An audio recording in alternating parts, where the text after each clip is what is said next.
Soyez bénis, bien-aimés, que la grâce du Seigneur Jésus repose sur vous. Le chrétien et le parfum. Origine du parfum. Le parfum prend naissance dans l'Antiquité où Égyptiens et Grecs brûlent les essences aromatiques, les baumes, les plantes, les résines en l'honneur des divinités. Le mot parfum vient d'ailleurs de perfumum, qui signifie par la fumée. Ses vertus étaient présumées sacrées et guérisseuses. L'usage du parfum. Le parfum servait à quoi? Le parfum servait à embaumer les morts, à faire la cuisine, à aller à la chasse, à guérir des maladies, à être brûlé en l'honneur des dieux, à servir de nuit de noces. D'où est sortie l'idée que le parfum puisse être utilisé comme arme du diable. Le parfum s'initie progressivement à la beauté grâce à Cléopâtre, qui l'utilise en ongles et en bains parfumés. Cléopâtre, qui est une reine de l'Antiquité, une déesse, car elle était adorée comme Dieu, vivant une vie d'inceste, car ayant marié ses deux frères et étant la maîtresse de deux grands rois de l'époque. Son habillement et son amour pour les bijoux, pour le luxe, pour la séduction, montrent clairement que Jézabel était incarnée en elle. La reine était laide, tout comme les sirènes sont laides en réalité, mais sa force venait de la séduction à travers des rituels de bain de parfum, de maquillage, de pommade, etc. qu'elle aimait bien faire. Sous l'Empire romain, le parfum est devenu encore plus populaire. Les Romains utilisaient le parfum pour leur hygiène personnelle comme moyen de démontrer leur richesse et leur statut social. Ils l'utilisaient également comme moyen de séduction. Le nombre de leurs parfums était conçu pour être aphrodisiaque. Donc le parfum en ce moment avait un atout de séduction bien connu. Au Moyen-Âge, l'utilisation du parfum a diminué en Europe durant plusieurs siècles en raison de l'influence de l'Église chrétienne qui considérait le parfum comme étant un péché, symbole de mœurs trop légères et de traditions païennes. C'est au XVIe siècle, dans la Renaissance, que les parfums vont revenir en force après plusieurs campagnes de sensibilisation. Les parfums de nos jours, que pouvons-nous dire des parfums de nos jours? Les parfums de nos jours ne sont plus naturels, bien aimés, et sont plus utilisés comme des artifices de séduction. C'est un mélange chimique qui est effectué dans lequel on va mélanger des produits comme le formaldéhyde, le naphtalène, le benzène, des muscles et bien d'autres dérivés chimiques qui le plus souvent sont cancérigènes. Les parfums, bien aimés, sont cause de maladies, dont des démences, des cancers et les symptômes les plus fréquents. Les symptômes les plus fréquents, c'est les maux de tête, les étourdissements, fatigue, faiblesse, les essoufflements, les nausées, les symptômes qui sont semblables à ceux d'un rhume, voilà, l'aggravation parfois des symptômes d'asthme, et les parfums créent également certaines maladies liées à la reproduction. Donc parfois certains défauts congénitaux sont dus au parfum, voilà, les désordres du système nerveux central, les irritations de la peau et des yeux, les réactions allergiques, les sensibilités chimiques, tout ça là sont provoqués parfois par les parfums. Et donc, en tant que chrétien, il faut que tu sois averti de toutes ces choses-là. Et les parfums également peuvent parfois créer la dépression, la léthargie, des agitations, des irritabilités, des troubles même de concentration. La femme musulmane, elle ne peut mettre un parfum de senteur et sortir dehors. Tous les musulmans sont unanimes que cela va attirer des hommes. Ils disent, si un homme le sent et apprécie cette dernière c'est comme si elle a commis l'adultère. Donc la femme mariée n'a pas ce droit-là de le faire, parce que si un homme le sent dehors et apprécie ce parfum de la dame, apprécie la dame en question, c'est comme si elle avait commis l'adultère. Mais les hommes musulmans le mettent parce qu'eux ils pratiquent la polygamie, c'est permis chez eux. Les parfums contiennent de l'alcool. Si le chrétien ne doit pas boire, car son corps est le temple du Saint-Esprit et que Christ vit en lui, peut-il mettre l'alcool volontairement sur le corps de Christ? Bon, la question vous reste posée. Les parfums dans la Bible, que pouvons-nous dire?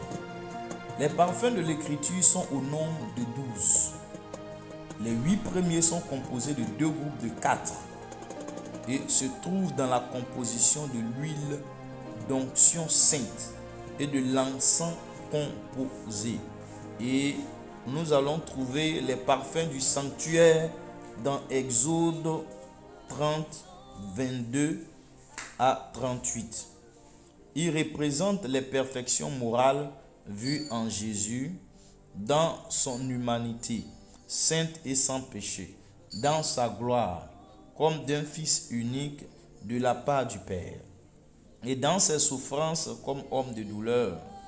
Voilà, donc en quelque sorte, il y a plusieurs types de parfums qui étaient utilisés, des aromates.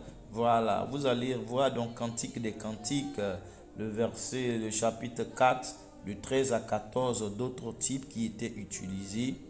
Mais ces aromates sont ceux-là, dans Cantique des Cantiques, ces aromates sont ceux-là de la fiancée, qui sont réservés pour son bien-aimé. Ce sont aussi des plants qui étaient placés dans le jardin clos par celui à qui il appartient. Et ils représentent donc des sentiments d'amour en fait, et de reconnaissance qui étaient produits dans le cœur de la bien-aimée par l'amour que celui qui l'a aimé le premier, par l'amour de celui qui l'a aimé le premier. Et comme toujours dans les relations du racheté avec son sauveur, de l'épouse avec l'époux, de l'assemblée avec Christ. Donc c'est donc une manière de pouvoir montrer un peu l'amour qui relie Christ à son Église. C'est ce qu'il a donné et formé dans le cœur qui lui appartient, qui peut lui être rendu pour la joie de son propre cœur. Donc notre Dieu désire des parfums de bonne senteur qui viennent de ses enfants, qui viennent de son Église. Voilà, et non le parfum normal, le parfum physique et tout. Que le nom de notre Dieu soit glorifié. Donc, chacun de ces ingrédients exprimait les douleurs et les souffrances de Christ pour sauver l'humanité. À quoi servaient ces parfums? Ces parfums servaient à être brûlés pour adorer Dieu. Ces parfums servaient à élaborer l'huile d'onction nécessaire au service du Seigneur. Était-il possible de répandre cela sur le corps de l'homme? Non. Selon Exode 30, le verset 32 à 33, on ne doit pas l'utiliser pour le frotter sur le corps. Et celui qui le faisait était passible de peine de mort. Était-il possible de le reproduire libéralement? Non également. Selon Exode 30, le verset 37 à 38, tous ceux qui le reproduisaient devraient être condamnés à mort. Que dit le Nouveau Testament du parfum? Puisque l'autre, on dira que c'est l'Ancien Testament. Que signifiait le fait de brûler ces parfums? Selon Apocalypse 5, le verset 8, ces parfums représentent la prière des saints. Les brûler voudrait donc dire d'élever des prières au Seigneur. Pourquoi la Bible nous demande donc de parfumer notre tête lorsque nous sommes dans le jeûne? C'est une expression pour nous demander d'être dans la prière, de garder une atmosphère de bonne humeur. Pourquoi le Seigneur Jésus a-t-il accepté que les femmes répandent du parfum sur son corps alors? Il dit lui-même que c'était pour sa sépulture. Pourquoi a-t-on apporté du parfum à la naissance du Seigneur Jésus? Il est considéré comme Dieu sur terre et donc mérite de recevoir du parfum. En plus, il symbolisait la bonne odeur de la vie qui allait neutraliser le pouvoir de la mort. N'oublions pas que ceux qui étaient venus donner ces parfums-là étaient des rois mages. C'est-à-dire ceux qui étaient des rois qui connaissaient comment fonctionnait le spirituel et qui connaissaient l'avenir de cet enfant. Raison pour laquelle ils ont eu à l'offrir cela. Ou est-ce qu'il est interdit de ne pas mettre le parfum dans la Bible? À cela, le grand Dieu exprime sa colère vis-à-vis de ces artifices de Jézabel dans les boîtes des senteurs dans Ésaïe 3, le verset 20 à 24. Dit-il, au lieu de parfum, il y aura de l'infection. Si le parfum peut provoquer une infection, qui sont donc les agents pathogènes, les démons. Le parfum est reconnu comme un objet au pouvoir de séduction. Cela n'est plus à démontrer. Vous pouvez le voir dans Proverbe 7, le verset 16 à 17. Le parfum au plan spirituel, c'est quoi? Pour comprendre le parfum au plan spirituel, il faut comprendre le fonctionnement du spirituel. Pour qu'on puisse comprendre comment est-ce que le spirituel fonctionne, nous allons prendre le cas des animaux. Les odeurs émanant de ces animaux, permettent de comprendre le caractère sexuel de ce dernier, permettent de créer l'envie sexuelle, permettent d'attirer un partenaire, permettent d'identifier l'individu, permettent de le localiser, permettent d'informer sur son état émotionnel, permettent d'influencer la régulation sexuelle, permettent également les questions de virilité et de procréation. Regardez simplement ce qu'une simple odeur arrive à faire. Si une odeur peut donner autant d'informations et agir de manière physique, qu'en sera-t-il spirituellement alors? C'est la même chose que les parfums physiques. Le parfum de nos jours au plan spirituel, c'est l'urine des démons. Certains concoctés à partir du sperme de l'homme. Que font ces parfums à un chrétien qui le met? L'on dira tout est pur pour celui qui est pur. Mais attention, attention, le sang de Jésus-Christ ne sanctifie pas tout. On ne peut prendre des portefeuilles magiques, retirer l'argent du portefeuille magique et puis aller le sanctifier à l'église pour pouvoir l'utiliser. Ce n'est pas possible. Ça ne fonctionne pas comme ça. Le sang de Jésus-Christ ne sanctifie pas tout. Ce qui est au diable est au diable. À César, ce qui est à César, à Dieu, ce qui est à Dieu. Ces artifices de Jézabel assoupissent, alourdissent et même tuent les vies de prière, de méditation, de lecture biblique, les dons et les ministères. Cela crée des chrétiens dominés par le monde et ses pensées. Il est écrit, n'aimez point le monde et les choses du monde. Quiconque aime le monde, l'amour du Père n'est point en lui. Bien-aimé, si tu aimes le monde, si tu aimes ces choses et que tu es tant attaché à cela, sache que l'amour du Père, comme il le dit, n'est point en toi. Ces urines appelées parfums de bonne senteur dans ce monde possèdent des marqueurs qui sont des liens pour vous repérer partout où vous allez. C'est votre adresse, votre localisation, votre géolocalisation que vous avez donnée ainsi à vos ennemis.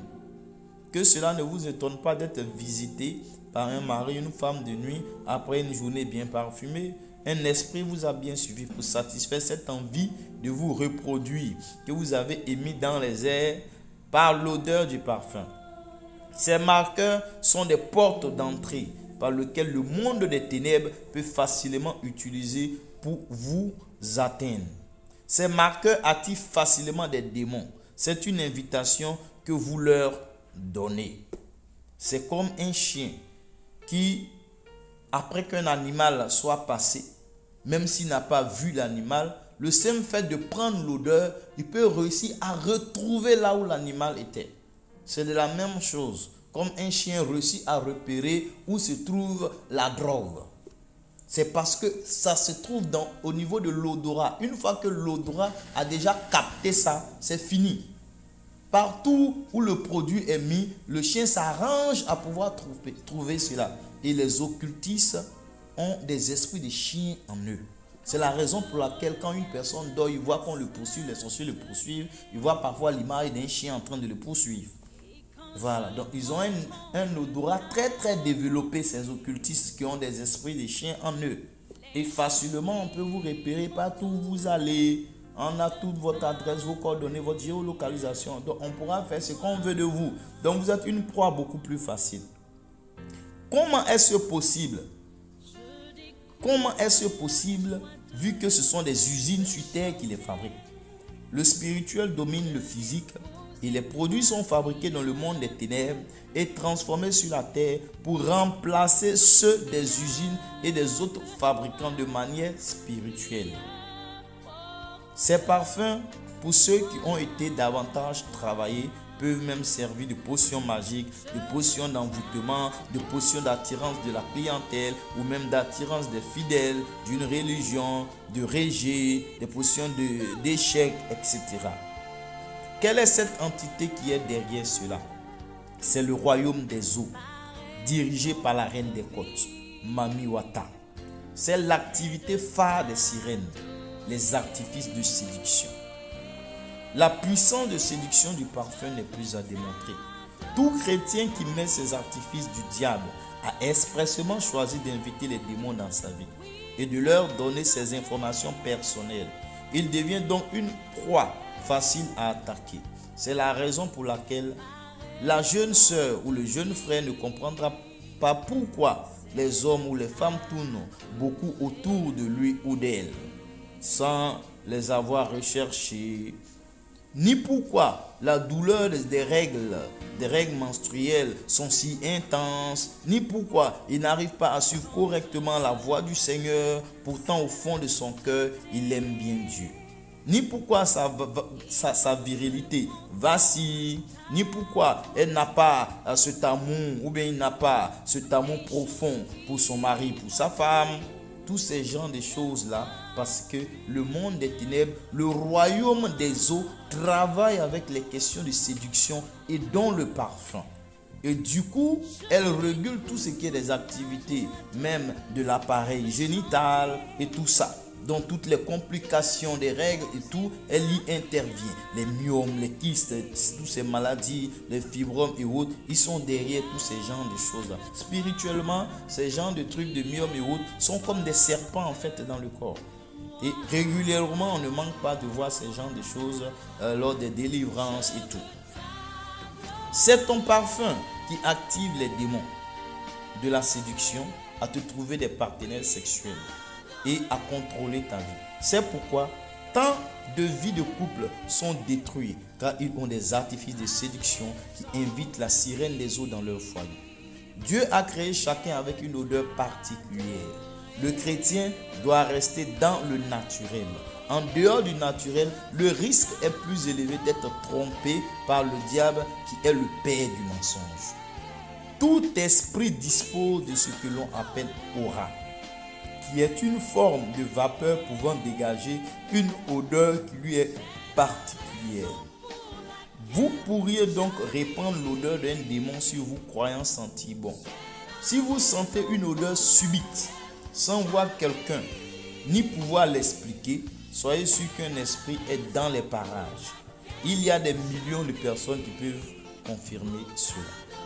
Si vous n'êtes pas malade, si vous avez une hygiène irréprochable et que vous sentez toujours une odeur bizarre, vous avez besoin de délivrance. C'est que un esprit vous suit ou est en vous. J'ai des odeurs dans ma maison, je souhaite les neutraliser par une boîte de senteur. Est-ce possible? Oui, tant que le parfum peut servir à une utilité toutefois, loin du but de séduire ou d'attirer le regard, l'attention, il n'y a pas de mal à cela. Toutefois, ce qui n'est pas le fruit de conviction est péché. N'hésitez donc pas à utiliser d'autres méthodes quand vous n'avez pas le cœur net. Quand vous n'avez pas le cœur net. Parce qu'il y a plusieurs boire des senteurs, même au niveau de la maison, qui sont parfois utilisées par le monde des ténèbres d'un certain genre. Donc, il faut toujours aller avec la prudence, la volonté du Seigneur. Mon savon contient du parfum. Dois-je l'utiliser? Attention, un savon de séduction ne vient pas de Dieu. Choisis donc ton savon pour te laver correctement. C'est pour l'hygiène et non la séduction. Tout m'est permis, mais tout ne m'est pas utile. Quiconque regarde une femme pour la convoiter a déjà commis l'adultère avec elle. Je ne l'ai pas touchée. Elle aussi peut-être même ne m'a même pas vu. Pourquoi donc Christ, le chef du paradis, où je veux aller, me dit que j'ai commis le péché de l'impudicité avec elle? Si par ton habillement et ton parfum, tu séduis une personne qui développe de mauvaises pensées d'immoralité, tu es toi de même autant immoral que la personne. Et la faute du péché retombe sur vous deux. Tu es maintenant une personne avertie sur les parfums, bien-aimés. La Bible dit que celui qui se sanctifie encore. Cher bien-aimé, aie le courage de reconnaître ce qui est vrai, même si tu n'as pas encore la force de le faire.